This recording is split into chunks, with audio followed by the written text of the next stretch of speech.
Chers amis, chers frères et sœurs dans le Christ, bienvenue dans ce quotidien Jésus numéro 202. Nous sommes aujourd'hui le jeudi dans la 7e semaine de Pâques, jeudi avant la Pentecôte. Nous fêtons aujourd'hui Saint Bède le Vénérable, Saint Grégoire VII et Sainte Marie-Madeleine de Patsy. Nous sommes toujours dans ce temps pascal, entre l'Ascension et la Pentecôte. Jésus, Christ, est vraiment ressuscité. Alléluia. Il est monté vers le Père. Alléluia. Oui, bienvenue à toutes et à tous. Bienvenue aux nouveaux priants. Bienvenue aux anciens priants. Bienvenue à vous tous qui êtes fidèles à cette méditation et cette prière que nous avons ensemble et sur les réseaux sociaux et via YouTube. Partagez avec plaisir ces publications et ces vidéos.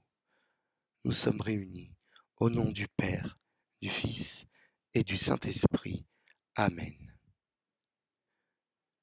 Commençons par confier cette méditation au Seigneur notre Dieu. Prions pour les enfants malades, particulièrement pour Alba, demandant leur guérison. Prions pour les enfants qui sont victimes d'abus, de maltraitance, de violence. Que Dieu les protège, que la justice fasse son œuvre.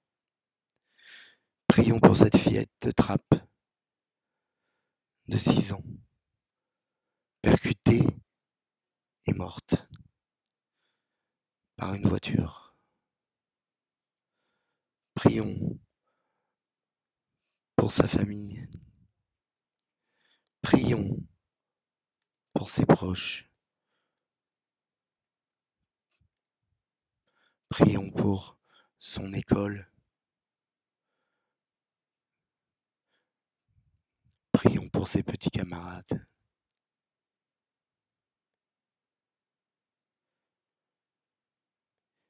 La conductrice était sous l'emprise de stupéfiants. Prions pour que le Seigneur nous débarrasse de ce fléau qu'est la drogue.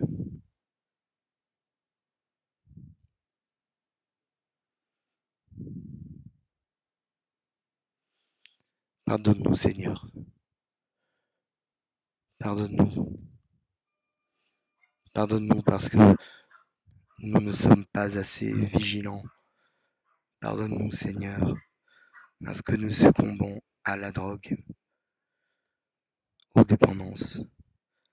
Pardonne-nous, Seigneur, parce que nous conduisons sans nous rendre compte que nous sommes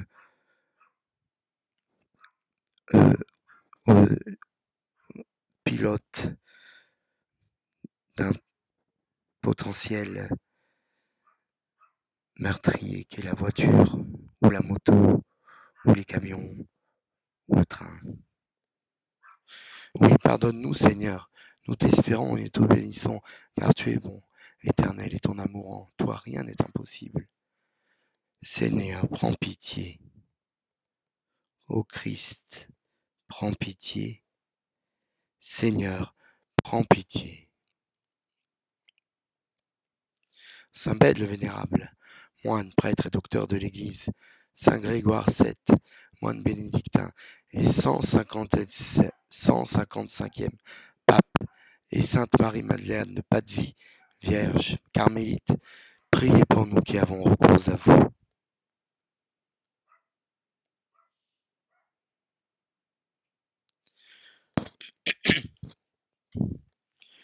L'unité dont il est question aujourd'hui, l'unité, nous la rêvons tous, au moins dans la majorité, en tout cas je l'espère. L'unité est un idéal, celui de pouvoir se considérer de la même famille, l'humanité, comme frères et sœurs, enfants de Dieu. C'est le concept de fraternité si cher à notre pays, et pourtant si peu respecter.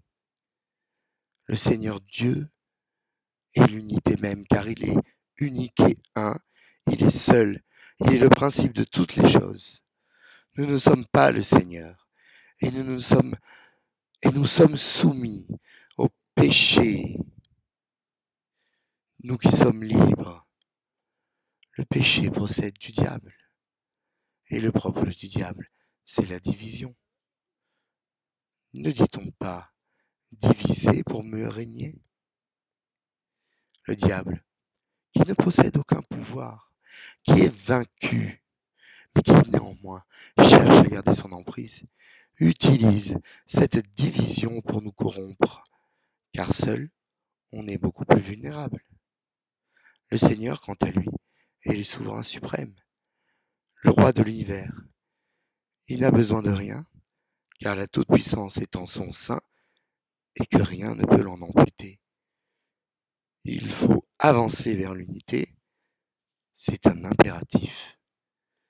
Que Dieu nous vienne en aide.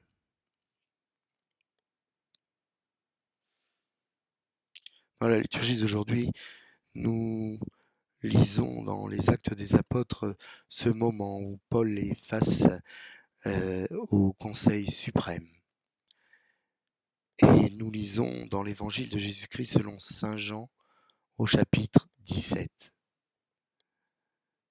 En ce temps-là, les yeux levés au ciel, Jésus priait ainsi.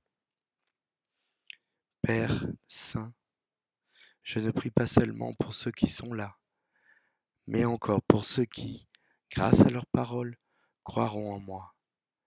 Que tous soient un, comme toi, Père, tu es en moi et moi en toi. Qu'ils soient un en nous, eux aussi, pour que le monde croie que tu m'as envoyé. Et moi, je leur ai donné la gloire que tu m'as donnée, pour qu'ils soient un comme nous sommes un, moi en eux et toi en moi. Qu'ils deviennent ainsi parfaitement un, afin que le monde sache que tu m'as envoyé et que tu les as aimés, comme tu m'as aimé avant la fondation du monde. Père juste, le monde ne t'a pas connu, mais moi je t'ai connu, et ceux-ci ont reconnu que tu m'as envoyé. Je leur ai fait connaître ton nom, et je le ferai connaître, pour que l'amour dont tu m'as aimé soit en eux, et que moi aussi je sois en eux. Nous acclamons ta parole, Seigneur Jésus. Louange à toi.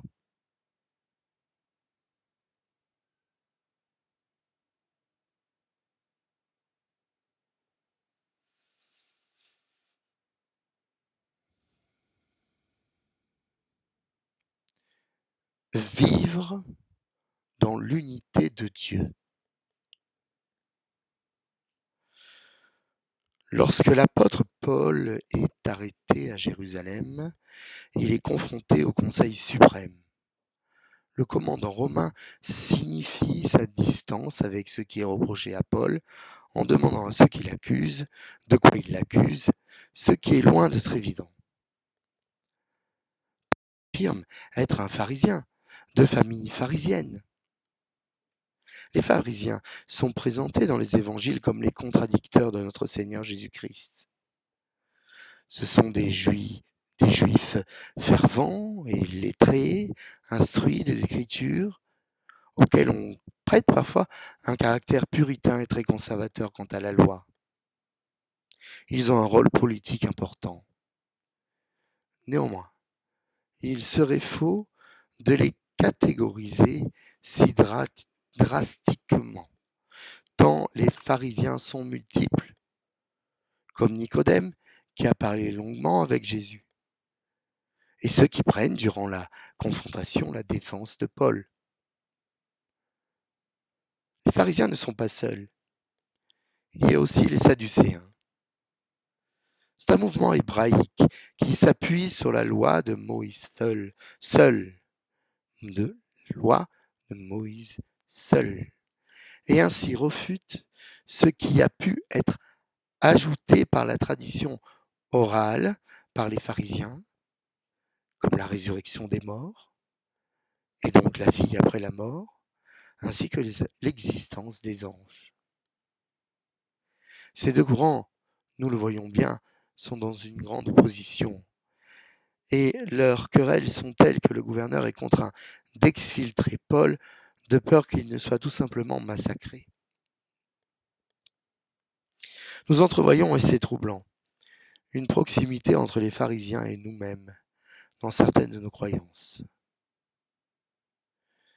La différence, c'est que eux n'ont pas reconnu Jésus comme le Christ et n'ont pas accepté la façon dont il s'est incarné, imaginant comme Messie la venue d'un chef guerrier conquérant.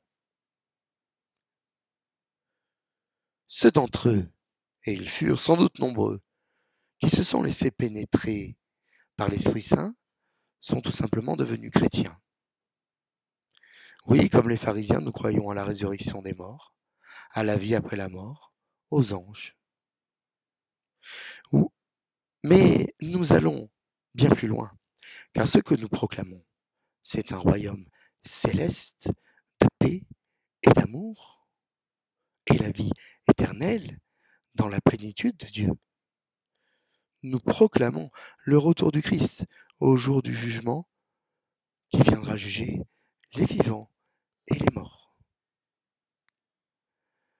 La division à laquelle nous assistons lorsque Paul est face au Conseil suprême est le signe visible du prince de ce monde. Non pas que les pharisiens et les sadducéens soient Satan, ne tombons pas là-dedans, car Satan est Satan, mais que Satan vienne semer, c'est ça la vérité, vienne semer la discorde dans le but, et le seul but, de réduire à néant la communauté chrétienne naissante, ce qu'il ne parvient pas à faire. Le Christ insiste auprès de nous sur l'importance de l'unité entre nous. L'unité est une chose difficile à vivre, car nous sommes par définition tous différents. Mais Jésus révèle cette unité, non pas comme un effort, seul de notre part, mais comme une grâce qui découle de l'unité qu'il vit lui-même pleinement avec le Père et l'Esprit Saint. Ils ne forment qu'un, ils sont un. Et en nous inscrivant dans cette foi, nous pouvons à notre tour vivre cette unité. La Trinité est difficile à comprendre. Trois personnes divines partageant la même nature, la même substance, la même essence, et ne faisant qu'un seul être. Trois personnes existant parce qu'en relation l'une à l'autre. Trois personnes qui traduisent l'intimité de Dieu. Cet exemple nous montre que l'unité est possible. C'est vrai, nous ne sommes pas Dieu. Nous ne serons jamais Dieu. Mais nous pouvons nous en approcher en imitant la perfection de notre Seigneur Jésus-Christ.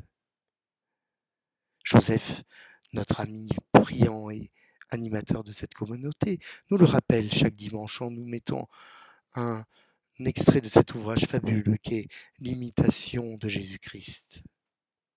En imitant la perfection de Jésus-Christ, nous pouvons nous en approcher. L'unité à l'autre est possible si nous acceptons de nous oublier nous-mêmes afin de nous rendre malléables. Par la force de l'Esprit Saint, par la force de l'Esprit Saint, nous pouvons nous unir avec le Christ qui se donne dans l'Eucharistie et Christ avec le Père. Ce que nous devons faire n'est rien d'autre que d'accepter que le Seigneur achève en nous ce qu'il a commencé. Amen. Alléluia.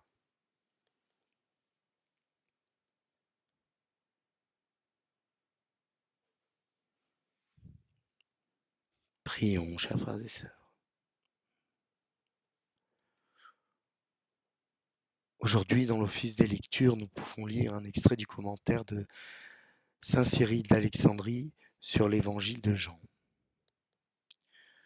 Tout ce que le Christ avait à faire sur la terre était maintenant accompli, mais il fallait absolument que nous devenions participants de la nature divine du Verbe, c'est-à-dire que nous abandonnions notre vie propre pour qu'elle se transforme en une autre, qu'elle se transfigure pour atteindre la nouveauté d'une vie aimée de Dieu, et cela ne pouvait se faire autrement que par union et participation à l'Esprit Saint. Fin de citation. Oremus. Que ton Esprit Saint, Dieu créateur, nous transforme par ses dons, qu'il change notre cœur en un cœur que tu aimes, parfaitement accordé à ta volonté.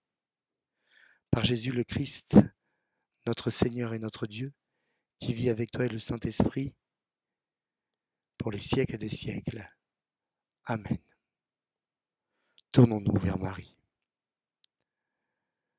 Je vous salue Marie, pleine de grâce, le Seigneur est avec vous. Vous êtes bénie entre toutes les femmes, et Jésus, le fruit de vos entrailles, est béni. Sainte Marie, Mère de Dieu, priez pour nous pauvres pécheurs, maintenant et à l'heure de notre mort. Amen. Gloire au Père, au Fils, au Saint-Esprit, comme il était au commencement, maintenant et toujours et pour les siècles des siècles. Amen. Ô mon Jésus, pardonne-nous nos péchés, préserve-nous du feu de l'enfer, et conduis au ciel toutes les âmes, particulièrement l'âme de cette petite fillette de 6 ans percutée par une voiture.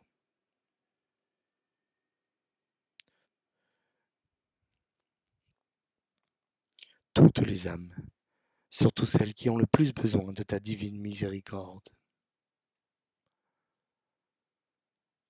Chers frères et sœurs, je vous souhaite à toutes, à tous, un bon jeudi de temps pascal, le dernier jeudi de temps pascal, avant la Pentecôte et le retour à l'ordinaire. Nous le verrons comme chaque année depuis maintenant presque 4 ans, 3 ans et demi. Nous le verrons, le retour à l'ordinaire n'a rien d'ordinaire, car vivre dans le Christ, c'est extraordinaire tous les jours. Pardonnez-moi. Vous voyez bien que c'est filmé dans les conditions du direct. Demandons au Seigneur de nous bénir et de nous donner sa paix, lui qui est Père, Fils, Saint-Esprit. Amen. À demain.